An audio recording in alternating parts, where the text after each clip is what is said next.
Oh, yeah. Come on. Oh, there it is. Woo! Come on. Ayo. Live from an ESG-flavored... We're still saying ESG still? ESG-flavored 2025. It's an all-new Wacky Wednesday edition of Business Pants, joined by Analyst-Hole Matt Moscardi. Wow, Matt Moscardi. What would you replace the ESG with? What is that 2025? Is there a new thing that we have to say? On today's Costco Lovefest, called January 8th, 2025, headlines we missed, and the new comic book superhero named Costco. Are they a hero? Are they? We'll find out. We'll find out. It's a little redundant for you as an opening reading. I know. It's hard to get going after the new year, and I'm not at home. My bathroom is being fixed, so I've been displaced to some strange cold home in a pond, and I feel weird. I'm sitting on a couch. Our show today is being sponsored by Free Flow Analytics, the only platform measuring board power, connections, and performance for free. Let's just launch into it. Matt, we've been off the air for several weeks, enough that thousands of headlines accrued, and long enough that we don't know what we're doing anymore. We don't know how to do this. That's true. I got to remember. I hate people. But I'm gonna overwhelm the audience with all of the headlines that I think are important to at least touch upon to reset their appetite for the coming year of all the topics that we talk about. Does that make sense? Yeah, no, it's very compelling what you're saying. Yeah. Okay. I mean, I think that's your subtle way of saying maybe you need some more coffee because you sound like a third grader. Also, I think you just cued me to play this.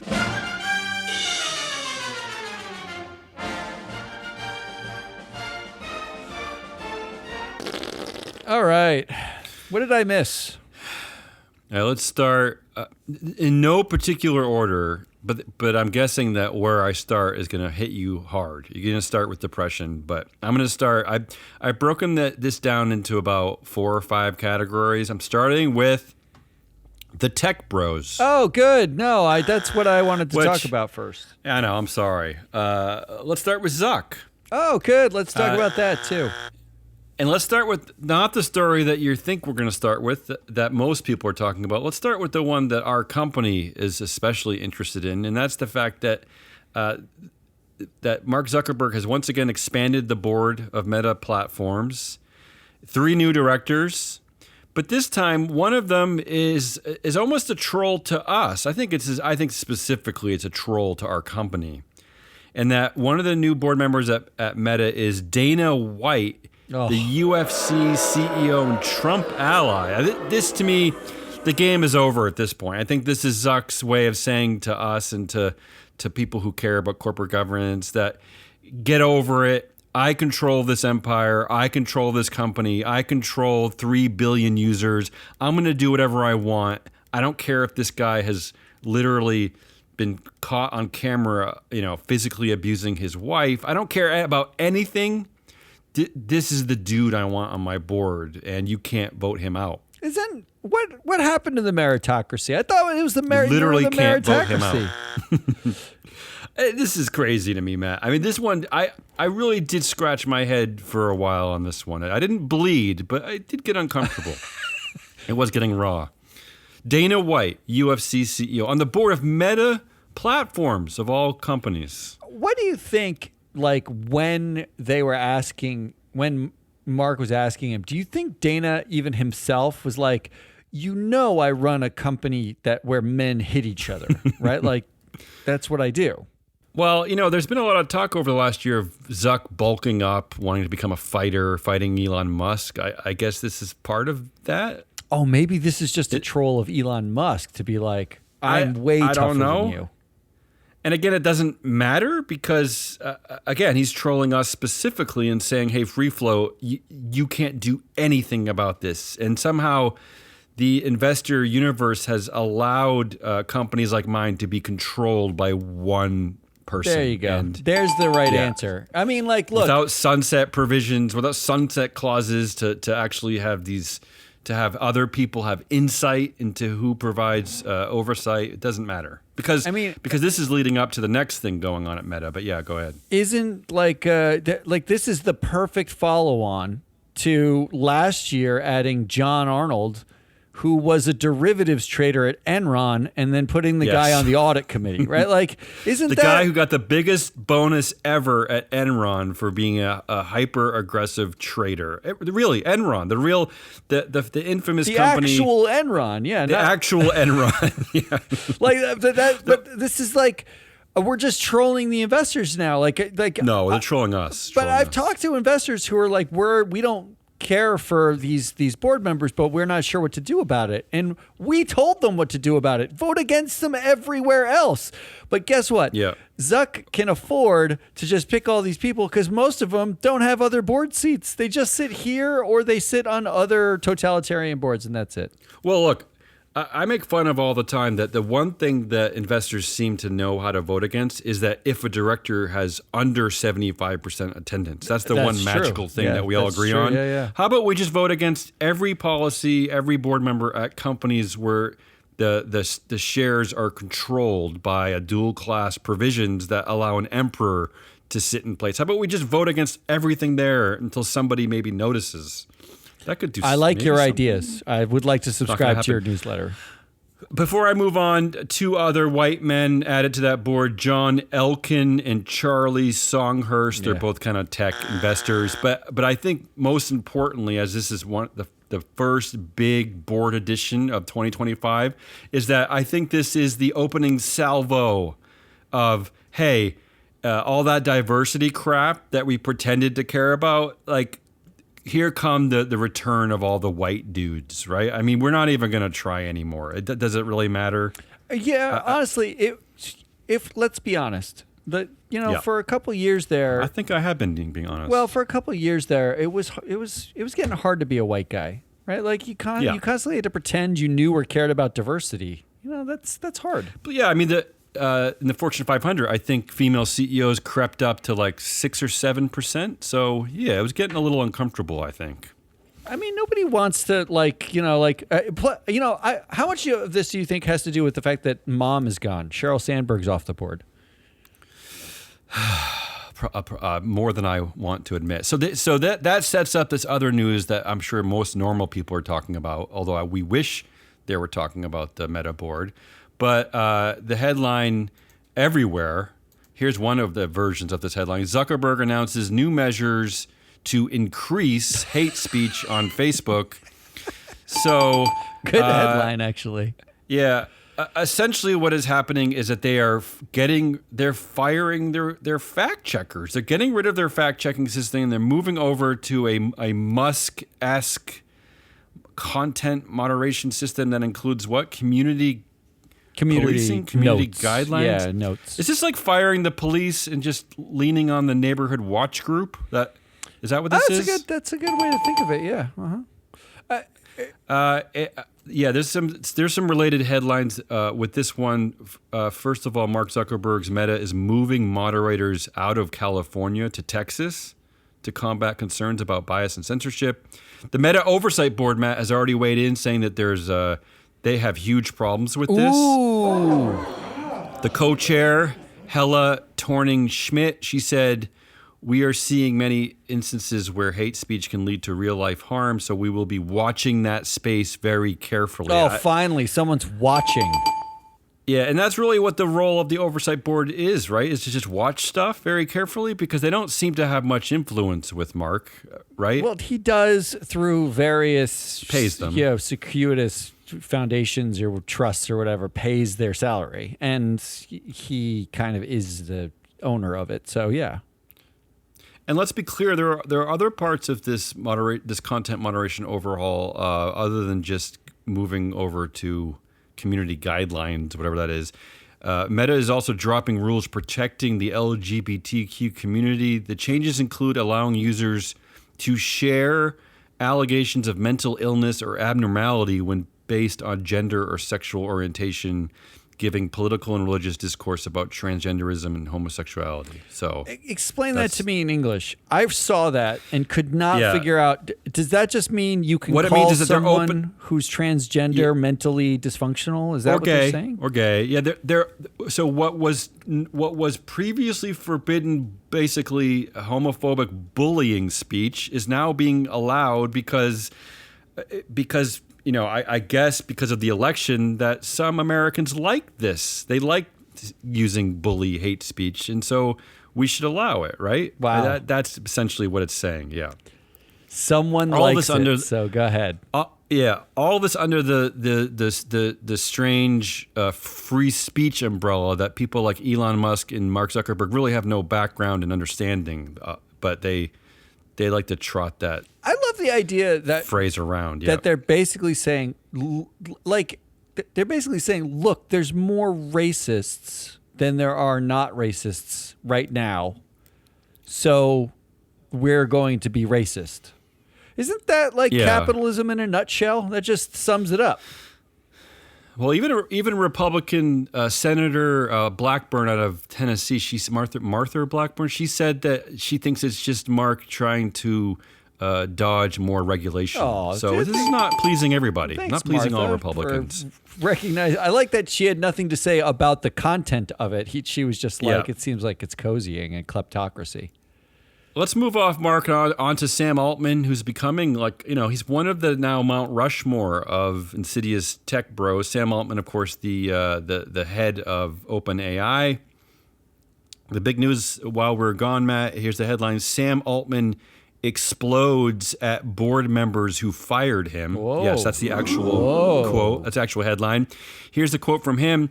And all those people that I feel like really fucked me and fucked the company were gone, and now I had to clean up their mess, adding that he was fucking depressed and tired. Wow. He said, it felt so unfair. It was just a crazy thing to have to go through and then have no time to recover because the house was on fire. I want to remind people what he's talking about. First of all, who he's referring to really are two women, Helle Toner, the director of strategy at Georgetown Center for Security and Emerging Technology, and Tasha McCauley, who's a senior management scientist at the think tank RAND Corporation. She was also on the advisory board of the Center for Effective Altruism. So he was mad at those two women who have now been replaced. They're gone. And I want to remind people that at the time, the board of OpenAI, the board's primary fiduciary duty was not to maintain shareholder value or profits, but rather to stay true to OpenAI's mission of creating safe, artificial, general intelligence, that's AGI, that benefits humanity. That was their mandate. Yep. So his explosion, his tirade, it's completely uncalled for. He can disagree with the decision, whatever. But his attack of these two women is wrong. He's wrong, and history is rewriting this in a way that makes him look like the victim, and that he was ultimately right. But the way the news is rewriting it is wrong too. They're really doing a disservice to what that board represented. I mean, and the work that those two women were doing, frankly. No offense to the trigger words, but he does sound a little shrill and emotional when he's saying these things. He does, yeah. But he got to get a few F-bombs, and we don't see a lot of F-bombs from CEOs to their female board members. I'm sure he's proud of himself. He's one in a long line of tech man babies. He's just a fucking man baby. Just like they did their job, you didn't like that they did their job. You got them fired, and then you are taking the company to be a for-profit company so you can be a billionaire. Stop it. Stop pretending like, oh, those two women really fucked up my whole world. Like, stop it. Like, you own like 7 houses. The two women did the letter of their job. They did exactly what they should have done. We said it then. Absolutely. We say it now. Stop including crying. Co-founder Ilya Sutskever was a part of that. He agreed. Why is it as soon as you achieve a certain level of wealth or power, all you do is cry about being a victim, right? Like, he's a victim of the 2 female board members who don't work there anymore, who did their job. You're the victim, Sam. You're the victim. How about he's still angry about it, despite over the last year his wealth has increased exponentially. The power of OpenAI has increased exponentially. That he has been allowed to get rid of the board members he doesn't like. He's put in a bunch of his buddies on the board. Everything is. You could make the case that these women have helped increase his power. Honestly, there has been nothing. Like, the first story is white male victimhood with Zuckerberg, and like in Zuckerberg's video, he says the last 4 years, the new administration is a cultural shift. The last 4 years have been hard because they wanted increased censorship. It's like, you're not a victim. Like, you made more money in the last 4 years than you've ever made, right? And now it's Sam Altman, like, oh, somebody hurt my feelings because they said I was rude once. Like, and I'm sure we're going to talk about Musk very good and other tech bros and Bezos and like MAGA, and it's like, what is with billionaire victims? You're not a fucking victim. To make the story about Sam Altman even stranger. We don't have to spend a lot of time on this one, but this is out of CNBC, and a lot of news organizations reporting this. OpenAI CEO Sam Altman denies sexual abuse allegations made by his sister in a new lawsuit. So that's also happening to Sam Altman. Let's move on. Let's go over some other headlines. We can go a little bit more quickly. Stop me if you want to talk about this. A few Elon Musk headlines that we missed. I'm sure everyone has seen. MAGA versus Musk. Trump camp divided in bitter fight over immigration policy. We'll come back to that, actually. Yeah. Elon Musk endorses Nazi-linked German party. Let's move over to tech bro wealth. A lot of stories about tech bro wealth. 12 U.S. billionaires gained almost $1 trillion in wealth in 2024. That's really highlighted by the tech bros. The New York Times reporting that Jensen Huang, CEO of NVIDIA, is trying to avoid an $8 billion tax bill. Mark Zuckerberg is joking about his Hawaiian doomsday bunker. Elon Musk is urging Jeff Bezos to have a epic wedding and throw amid rumors of having a $600 million ceremony. Elon Musk is angry at Mackenzie Scott for how she's giving away billions of dollars to liberal causes. Jensen Huang, how he helped make 3 NVIDIA board members become billionaires. And finally, when Mark Zuckerberg announced the new content moderation rules, according to reports, he was wearing a $1 million watch. A $600 million wedding? That's the one you landed on? But, like, isn't that... That's pretty bad. That's the perfect picture of lunacy, right? Like, these are the people who are crying that they're victims. Yeah. You're a fucking victim throwing a $600 million wedding for yourself. I don't report these headlines as a way of like some kind of podcasty clickbait. I do. I report it to demonstrate the lunacy. You're absolutely right, and to show you what happens when you have unfettered control and dominance of these tech empires.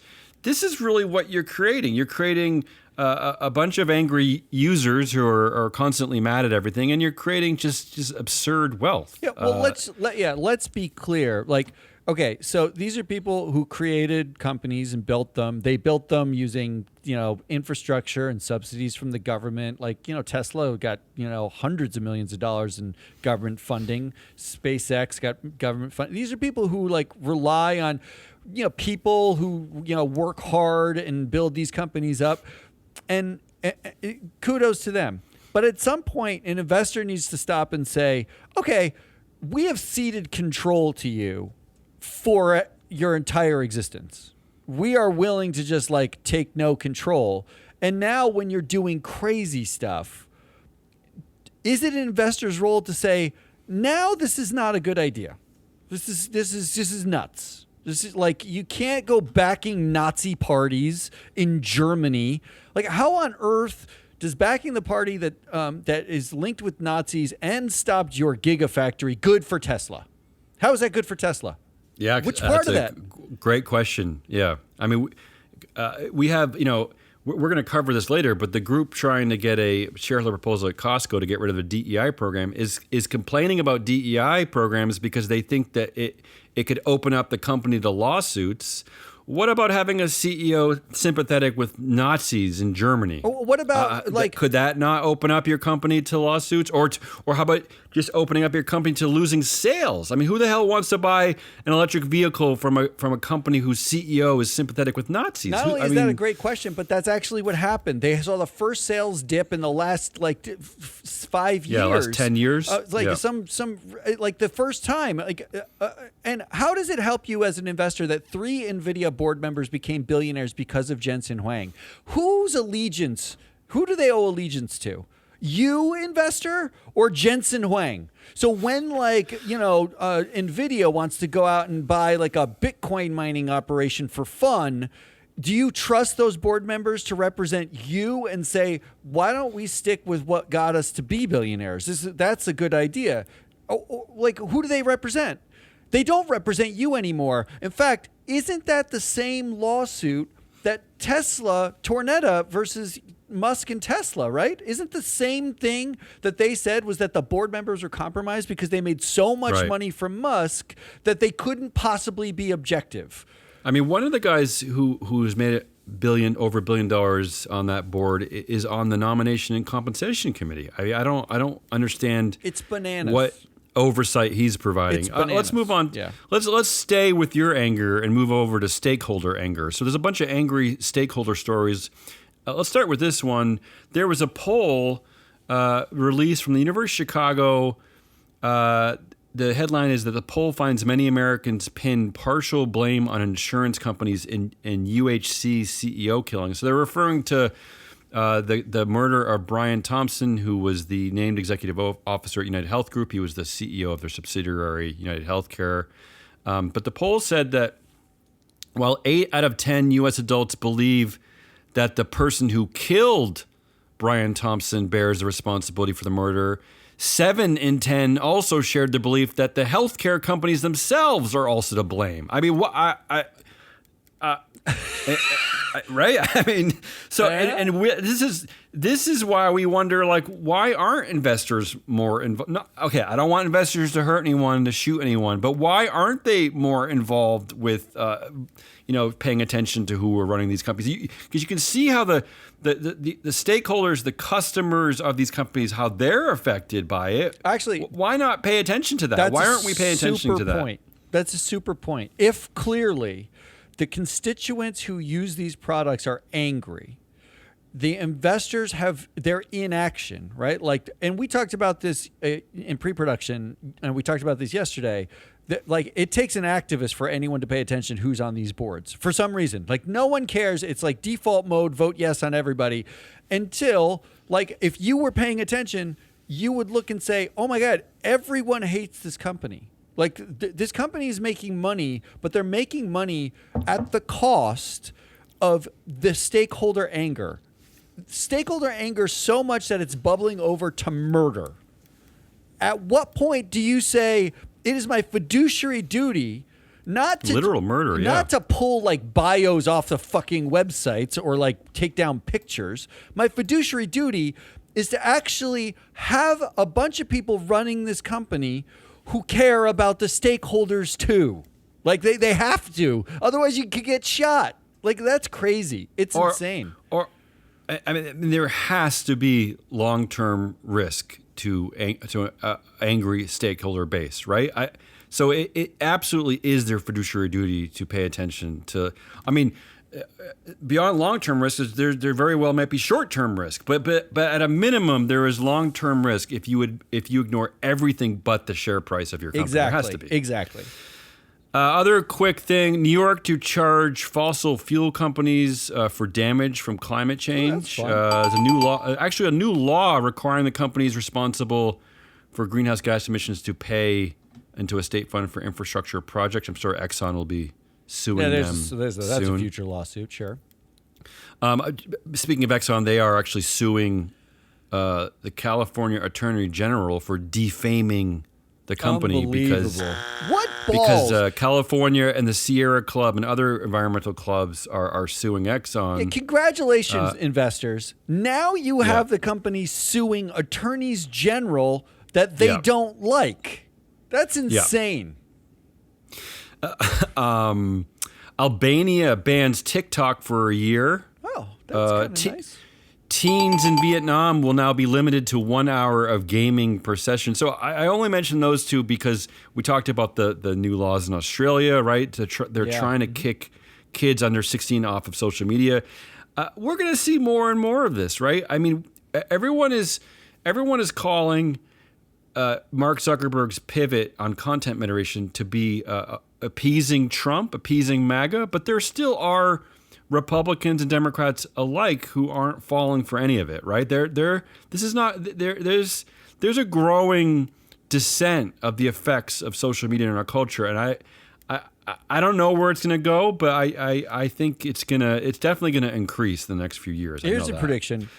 The number of users on Facebook's platforms and Instagram, like I guess less so WhatsApp because it's not an ad generating platform, but the number of users falls, and the number of users falls because when you get served, you don't want to be served hate speech on a daily basis. Like most people aren't looking for that.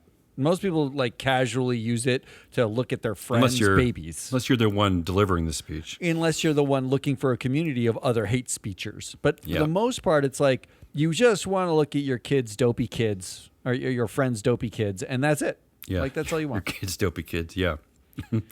Some other stories we missed. Norway on track to be the first to erase petrol and diesel engine cars. 90% of all new cars sold in Norway last year were electric vehicles. It's possible. It can be done. And Norway is a country that makes an extreme amount of its money from oil. Yeah, from its it's hard oil to get reserves. over that hypocrisy. Yeah, I know. Let's move over to dystopia. I had a few headlines that made me laugh. Man trying to catch flight alarmed as his driverless Waymo gets stuck driving in loop around parking lot. I like that one. That's the greatest. Can that be the headline of 2025? That might be better than going on your flight, honestly. Like, it's so horrible to fly these days. I don't know where he's going. It was probably somewhere terrible. But why not just drive around the parking lot for a few hours and go home? I like that. Who listens to the Waymo the entire, like, can't you stop it and get out? Like, it's an automatic driving car, right? Like it's an auto taxi. So it's in some stupid loop. Isn't there a button on the side where you're like, get out? Like, just stop. I don't know. Is there? I've never been in one of these. Right? Is there? I evidently not. I He spent a lot of time about that. That is like, I'm sure, like Waymo, I think is Google, right? Google owns Waymo. I can't remember who owns Waymo. I'm sure some tech bro somewhere is saying that they're a victim, that their Waymo didn't work for this driver. I'm sure somewhere. This next headline is one of my favorites. We'll call it an early favorite of 2025. Asked to write a screenplay, ChatGPT started procrastinating and making excuses. That's got to be one of my favorites. I mean, all writers know the pain of writer's block. So you got to love that. And also in dystopia, Klarna's CEO says AI is capable of doing his job, and it makes him feel gloomy. What do you think about that one? Oh. I don't care about that. I don't care about Klarna's CEO. Klarna's a pay now or buy now, pay later company, right? Which is otherwise known as layaway, otherwise known as credit, otherwise saddling everyone with credit. Here's why I bring it up.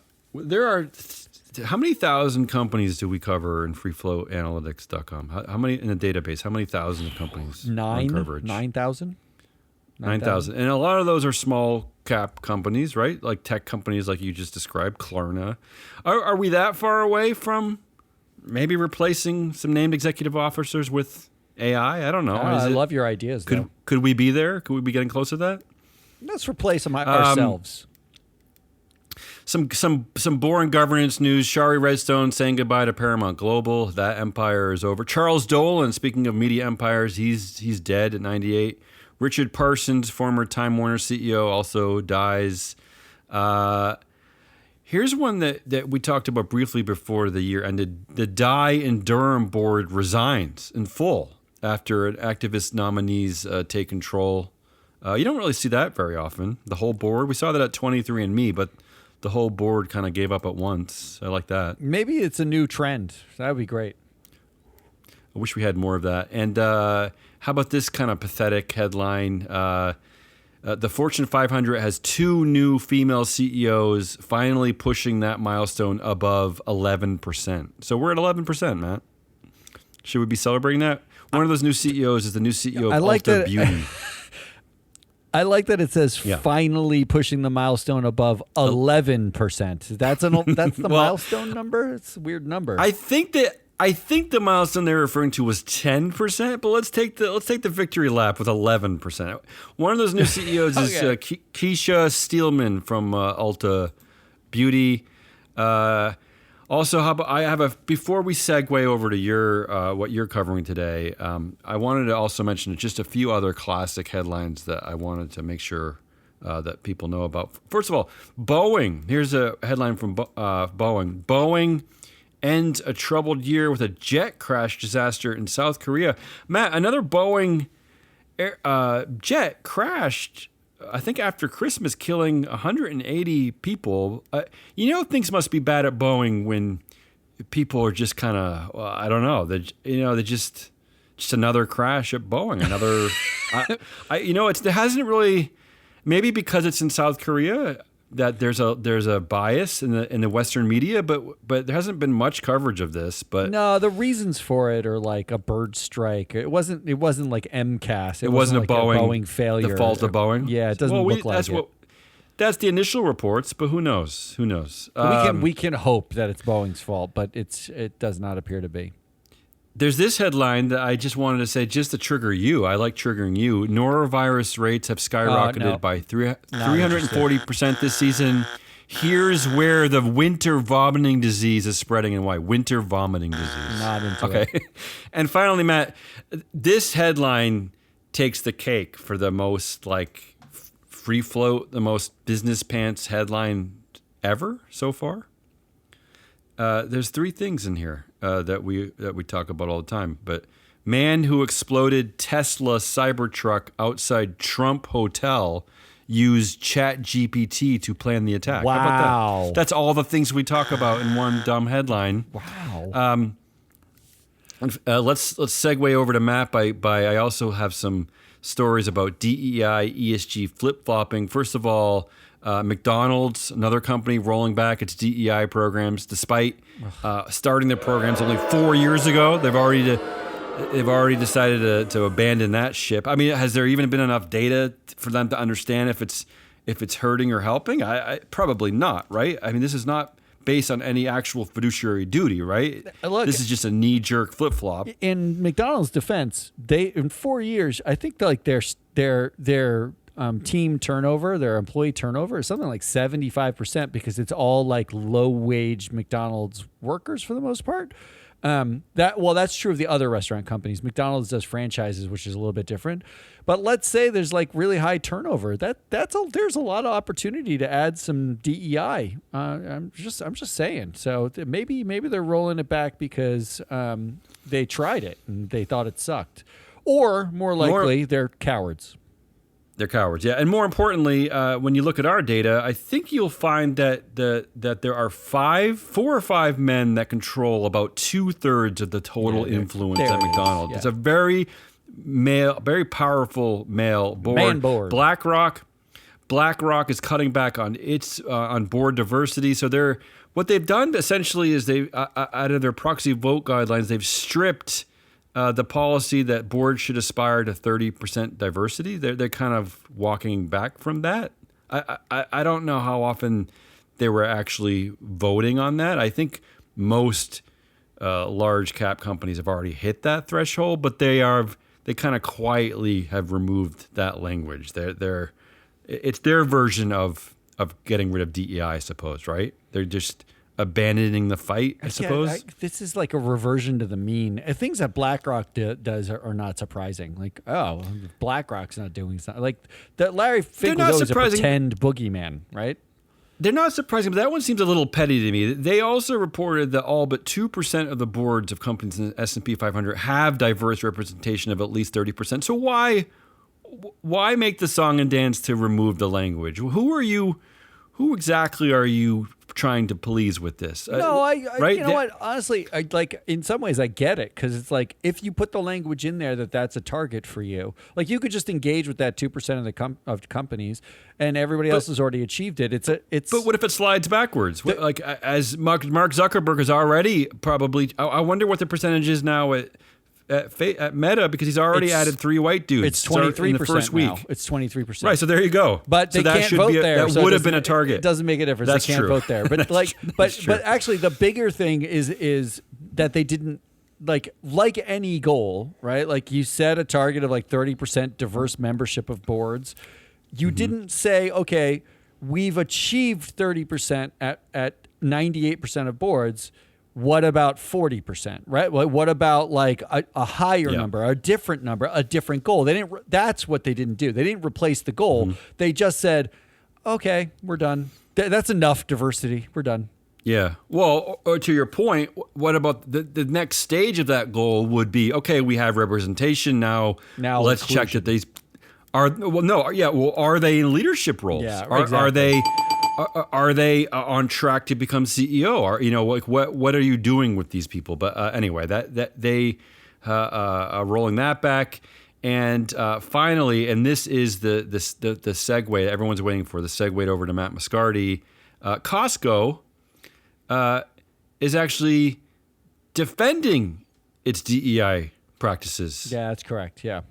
So there is a shareholder proposal from Matt's favorite group, the conservative activists, the National Center for Public Policy Research, essentially asking for them to get rid of their DEI program. And Costco is basically saying, go F yourselves. Yeah. I mean, really, I mean, we've been waiting for would there be any company and any board that would actually fight back? And people, it's called Costco. They're right? Not the board I would have expected. No, well, okay, but I had a different reaction when I looked at our data on this board. But I'm going to let you take over, because I think you have a lot more in-depth reporting about Costco. Go ahead. Let's spend some time on Costco. Do I have to preface this by saying I've never even been to a Costco? But now, of course, I'm going to have to go. Yeah, I've never even been to a Costco. So, as you mentioned, it's National Center for Public Policy Research, not to be confused with the National Public Policy Research Center or whatever the other one is, right? Like, why can't I confuse them? What does it matter? They're so fucking crazy in the way they name these things. This is what their arguments are in the proxy. The proxy, they filed a shareholder proposal. It went through, and it's in the proxy. The vote is on January 23rd, so it's coming up. Their arguments, that what they asked for was a report on how maintaining your DEI programs can hurt the company. That's what they were asking for. That was the ask. Their arguments include the U.S. Supreme Court decision at Harvard, the affirmative action decision. They include an argument that a single Starbucks employee who was a regional manager, a white regional manager, was fired after overseeing the arrest of 2 black men in a Philadelphia Starbucks, who were arrested just because they were black. There's no cause, there's no nothing. They basically get arrested. That employee was fired, but won a judgment. Or $25 million against Starbucks because a jury found that race played a role in the firing. One white employee out of roughly 400,000 Starbucks employees. One. I think it's like 700 million Starbucks employees. One. Okay. But then there's this gem of an argument for Costco specifically. They said, quote, with 310,000 employees, Costco likely has at least 200,000 employees who are potentially victims of this type of illegal discrimination because they are white, Asian, male, or straight. They basically... This is their argument, arguing not with this. mine. Why am I even bothering to get involved with the argument of this? Yeah, go ahead. But they're saying that Costco, they have 200,000 people who basically could be discriminated against in the same way that Starbucks have, like, discriminated against that one white guy, apparently. Right. And they are asking Okay. for a detail like that. They said that could amount to billions of dollars. This is perhaps, and this is lunacy. We're recording on the 8th of January. It has to be what will be the best ironic argument for meritocracy ever made, right? Like, at least for this year. Because what they did by making that last argument, and I'll say it again, 310,000 employees, Costco likely has at least 200,000 employees who are potentially victims of this type of legal discrimination because they are white, Asian, male, or straight, okay? Potentially, yeah. What they said, what that means is they're pointing out the majority of the staff, 200,000 is more than half of 310,000. Yep. The majority of the staff is white, Asian, male, or straight. Might be discriminated against. And they are getting discriminated against. The majority. They might be treated like the minority staff. That's what they're worried about, Not right? only that, they didn't even use Costco's data, which is available. And the data shows that non-management is 44% white, management is 58% white, and executives are 80% white. 80% white. So what the argument really is to me, Matt, is that they're saying is that, we have been systemically bullying minorities for hundreds of years, and what we're worried about is that you're going to do it to us? Is that what they're worried about?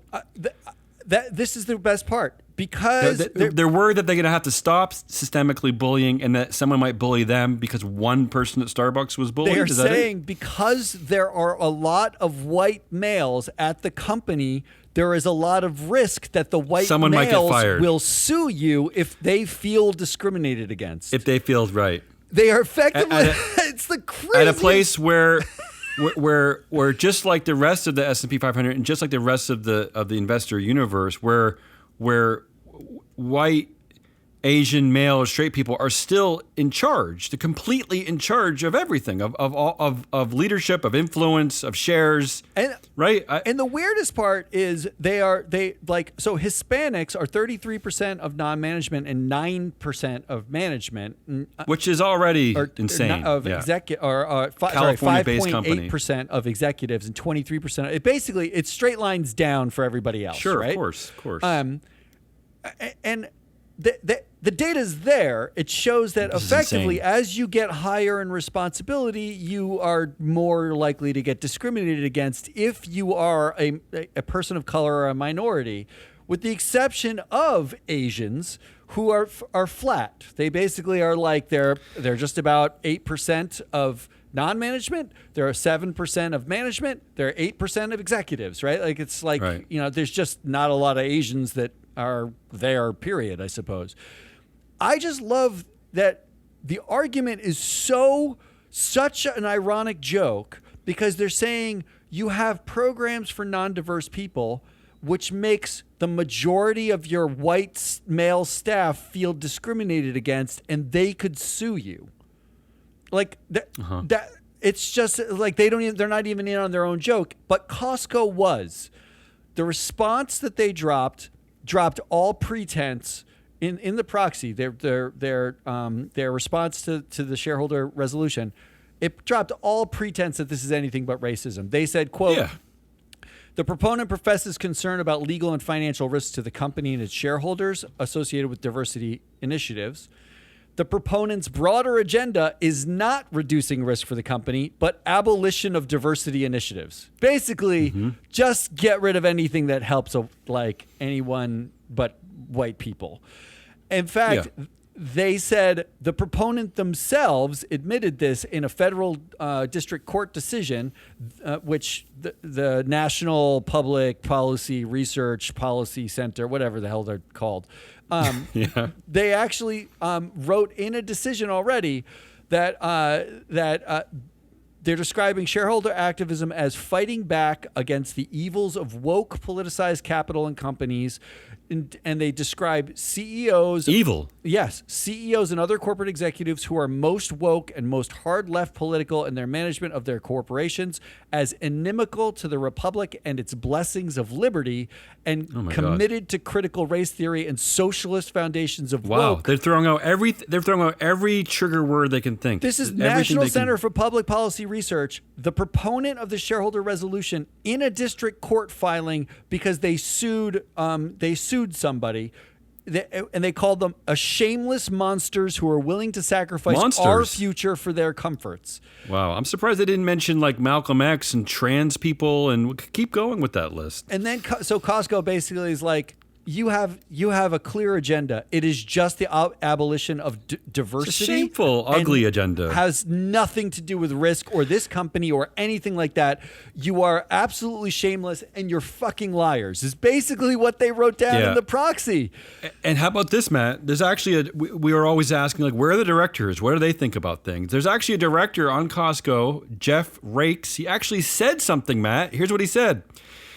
He actually tweeted this on Elon Musk's horrible company. Attacks on DEI aren't just bad for business. They hurt our economy. A diverse workforce drives innovation, expands markets, and fuels growth. Let's focus on building a future where all talent thrives. Matt, and that's an actual director at Costco. He made a stand. He said something. Jeffrey Rakes, congratulations. It's incredible. Here's one of the reasons I think Costco is pushing back. You pointed out one thing, which is the fact that the board has a high level of female power on it, on the board, at the board level, right? Well, I will say this. It's the only board so far that we've looked at of all so we've looked at all the companies, all the boards that have flip-flopped, that have turned their back on DEI, or shameful cowards, as Matt rightly called them. A lot of them are family firms. A lot of them are controlled just by men, just by dudes like at McDonald's. But at Costco, the first thing that I noticed was that they have two powerful women on the board that we talk about all the time because they're on other boards, and that's Mary Wildrotter and Susan Decker, and that just might make a difference. Just those two women alone control about a quarter of the board influence, and this is why we talk about influence so much. This is the perfect use case for this. And this is data that you can only find at freeflowanalytics.com. So if you're interested, not only is that correct, perfect use case for this. But the biggest outlier I pulled every company that flipped on DEI or has been targeted for DEI, and Costco is one among like 2 or 3 that have basically pushed back in any way, even small. Who else? Microsoft did. Microsoft who else? Fired a couple of DEI people, but have doubled down on DEI. JP Morgan said, Jamie Dimon said that if you're not for DEI, you're an idiot. Woke, but he's not woke. He's a full-throated, red-blooded, whatever. Well, but he would be wrong. They would still call him woke, though, so he's confused. Costco, of all of them, has the lowest deviation in influence, meaning the people on the board almost all have equal influence. There are only a couple of people with less influence, but is one of the most democratic boards in terms of power in our entire database. More people have a say on that board than most boards, which means you combine democracy on the board where people do not feel threatened if they speak up and say, this is insane. And the fact that none of the people on the board have business allegiance to other DEI flippers. One of the things we found in a study is that most of the flippers, like the Walmarts, the Fords, they have board members in common. They actually largely come from a single cohort of directors, like interconnected directors, not Costco. So Costco's board members are not connected, and they're highly democratic, and they have a decent amount of female power on the board. When you combine those things, you get what is basically Costco saying, you guys are fucking idiots. You guys are morons. Yeah. This won't stand. And now Robbie Starbuck came out and said that everyone should cancel their memberships. We'll see. Yeah, which I saw that. And how exactly does that, how does that help the bottom line? That's what I don't understand about this movement. Like they're so interested in the bottom line and fiduciary duty for shareholders. And how does that? What is that? Well, so we're going to ban Costco? We're going to hurt? I don't really. But forget Robbie Starbuck. I want to repeat something you said. Because I do think that at least initially it looks like this is one of the perfect use cases for our data on this topic, which is that Mary Wildrotter has the same amount of influence as CEO Ron Vackris at 13%, and that there are a total of at least 6 directors with at least 10% influence. So to your point, it's a balanced board. So that and I'm trying to recreate the conversation here, right? Which is that instead of we get so much pushback about how our approach is angry, it's going to offend directors, it's mean, we can't do this. You need to see this in terms of just reconstituting boards of maybe you target someone who has outsized influence for a variety of reasons, and you're just trying to balance the membership so that you have more of a democratic oversight. It's not about you're not going to ruin the career of some director by voting them out. They're already doing fine. They're probably sitting on 3 other boards anyway, which is why they have such incredible influence. It's just a way of it's just like a sports team cutting a fan favorite or someone who used to perform well is not performing anymore. It's just trying to get someone else in who maybe can perform that role better. Some better players. Right. I mean, what are we doing here? Like, why do we need to protect directors so much that we're actually worried about offending them, and that I just really, it's astounding. It's astounding to me. They're Honestly, victims, astounding. Damien. They're victims. I'm going to call it there. I had like a little bit more on this, but before we go into our 12th hour, we're going to talk about Costco a lot. Congratulations, I think, this year, because they are the bellwether. They're the canary in the coal mine for a company that can call out racist bullshit. Congratulations to them. That's Hazelnut Rallis. I am your Analyst-Hole Matt Moscardi. We are Free Float. Come back on Friday. We have a prediction show. We're going to do predictions. Oh my God, there's more. We have more shows. We have more stuff to say, but we've got big changes. I thought this would be it for the year.